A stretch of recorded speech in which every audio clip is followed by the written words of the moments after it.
wallahi ban yadda ba, wallahi ban yadda ba. A yadda ba? A to bari kawai a nemo baban ka, wannan lamari ya fi ƙarfi na. Mai gida. Ina ne isan zauna kana mun kuka. Mai gida.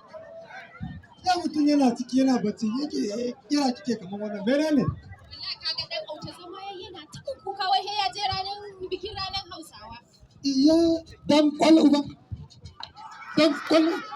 Tana shege munafiki. Wani Hausa kuma munafiki. Na ce ya zauna ma in kunna masa a rediyo zai ji komai ya ni me ake yi ne a gurin nan ka je biya da Hausa. Kai juyo nan. Juyo. Wani bikin Hausa ake a garin nan wanda bamu sani ba. Da kake ta ihu za ka je. Baba in ka je fada ka kalli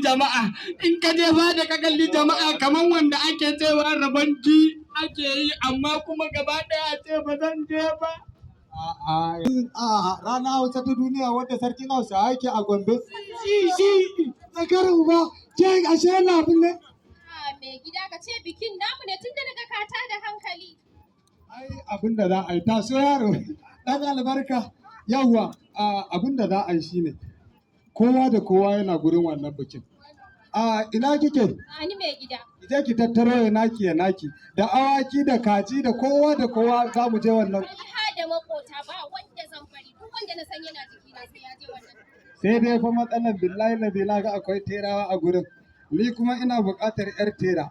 Shi kuma bikin ranar Hausawa waye ƙyale ai ko bature ne idan ya zo gurin nan za a bashi.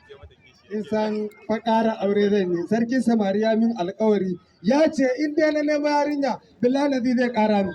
Ai kuwa zama daren ba inda za ka je in dai wannan magana ce ta ƙarin aure. In an yi wa mama na kishiya Allah ya kai. Na baki a gaban kin ake faɗan wannan magana ni ban shirya ƙara anti ba. Ai sai dai mu tafi uwar shi a nan gurin yadda ake kulla akuya haka zan kulla kafan ka mu je wannan.